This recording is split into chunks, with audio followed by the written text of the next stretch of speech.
Levinson's purpose, of course, was to say to his audience that no matter how we search to define the essence of psychotherapy or supervision, what we find in the end is an interpersonal, relational process that defies words and definitions, a process that's real, but just when we think we've caught it, we find it's either escaped us completely or our definition is utterly useless to us, inedible, ineffable. And so there's Edgar Levinson and his take on the supervisory process that really has kicked off a revolution in thinking about supervision. So we begin our survey today with a careful assessment of the impact of the sea change in mental health field over the past 2 decades attributable to technological advances in neurological and brain studies, infant research, neurocardiology, and relational psychotherapy. We're going to take a quick look at each one of these and the contribution that these fields have made on understanding relationship, as well as to the wide range of cultural shifts in the direction of diversity, egalitarianism, and social justice that have happened in our society as a whole. So we can see that not only has psychotherapy had to change to keep pace with the culture, but supervision has to change as well. What's absolutely clear is that we are a relational species, that our brains, that our neurological systems actually form in the context of whatever intimate relational opportunities are available in early development and throughout our lifespans. This came as a shock to me, having been trained in the old days when brain was something that sort of came packed in between our ears. And yes, there was conditioning, there was learning, but now that we have the technological means, we can now see that the purpose of the prefrontal cortex, as far as we can tell, or the function, is better to say, of the prefrontal cortex, is to organize the rest of the brain and the neurological system according to the relationships that are and are not available in the first few years of life. And it's now very clear that the more relational opportunities that there are in the earliest months of life, the more neurons that come to fire, the greater the relational structure, the more complexly the child's life and body is organized around the relationships available.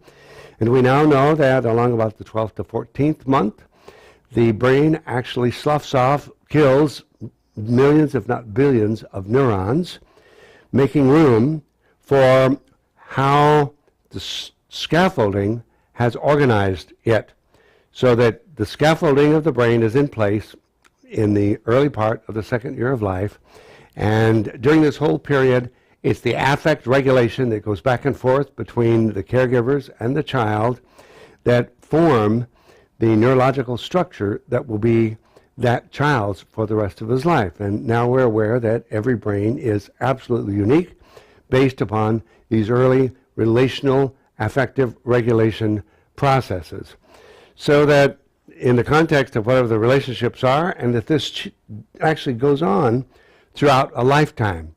So now it's becoming clearer and clearer that all of our relationships that are intimate affect us at a neurological basis, including the psychotherapy and the supervisory relationships. A recent task force of the American Psychological Association, Division 29, studied thousands of psychotherapy studies since the beginning of psychotherapy time in response to the demand for empirical results. And of course reported that we have plenty of empirical results that demonstrate the value of psychotherapy. But of the many variables that did arrive from the studies as they were clustered and analyzed, and of the many horizon variables that are promising areas for future study, one variable came out again and again and again, and you already guessed it, it's the relationship in psychotherapy. That is the most consistent single variable that runs through all kinds of psychotherapy, no matter what the theoretical orientation, is the relationship that actually develops between the therapist and the client. What clients remember years later is not what their therapist said or did, but what's remembered are relational moments in which they experienced emotional recognition from a very real person, their therapist. So that we have this idea of we're asking somebody, what was important about your therapy that you went through 30 years ago? The person says, well, I don't remember exactly why I was in therapy or what we used to talk about, or I don't remember anything she said. I know it was very impactful. Oh, I do remember one day I was going, I don't know what I was talking about, da-da-da-da-da-da-da-da, and she leaned forward in her chair and she goes, you what? That moment changed my life. I suddenly saw what I was doing through her eyes. I felt seen, I felt recognized, and I was as horrified as she at what was going on for me. That's what I remember about my therapy. It follows then that from the single most important factor in the supervisee experience is not then going to be the imparting of technical knowledge, but rather creating an interpersonal atmosphere for generating an appreciation of the power of the professional relationship itself. Creating an interpersonal atmosphere for generating an appreciation of the power of the professional relationship itself. That's what supervision ideally is. I'd like to read to you now from one of my favorite papers in the literature.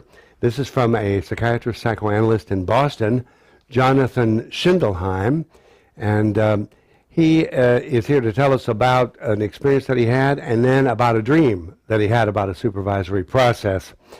So psychiatrist Schindelheim reports a dream that he had about supervision that taught him the importance of recognition and processing experience of supervision with the supervisor. That'll be a theme of today, that where all of the people are now writing in supervision or maintaining, how absolutely important it is for the therapist at the outset of the experience to invite the supervisee to study the experience they're having with the supervisor and in the supervision with their client or their clients. And actually, when we have Lawrence Epstein speaking, he actually makes it quite clear how important it is to say, in a way, to the supervisee, look, you're going to have many different feelings about what's going to go on here between us. And naturally, in all relationships, we have negative reactions about various things, and you will have negative reactions about me, and you'll have negative reactions about our process, some of the things I say, and it'll be very important for you to try to monitor these feelings and these experiences that you're having and report them back to me so that we can talk about them. Because as we talk about them, we may begin to realize that the feelings that we're both having here are going to give us some very important information about the supervisory process and that will tell us more about the therapy process. So that is the theme in the supervision literature today. Schindelheim describes, as a therapist in training in medical school, he frequently felt confused, disoriented, and lost, either when he was with his client or when he was with his supervisor. He had struggled to apply his theoretical and technical learning the best that he could, but he still often ended up feeling inept, he says.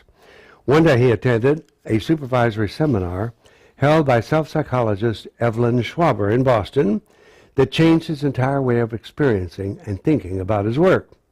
The seminar suggested a new age of relativity in psychotherapy in which the patient's perceptions have as much inherent validity as those of the therapist. Schindelheim notes that the revised therapeutic stance that the new relational relativity ushers in is especially powerful in allowing the therapist to explore the client's realities in relation to the therapist. Subsequently, Schindelheim sought out Schwaber for ongoing individual supervision, in which he found it an arduous task to relinquish his accustomed place of authority over the therapeutic relationship in favor of a more mutual relational stance with his client. He reports that he felt a new responsibility for his contributions to the patient's experience and frequent feelings of frustration in repeatedly losing the shift in perspective that he was trying to establish. I think we can all empathize with that as we've gone through various phases of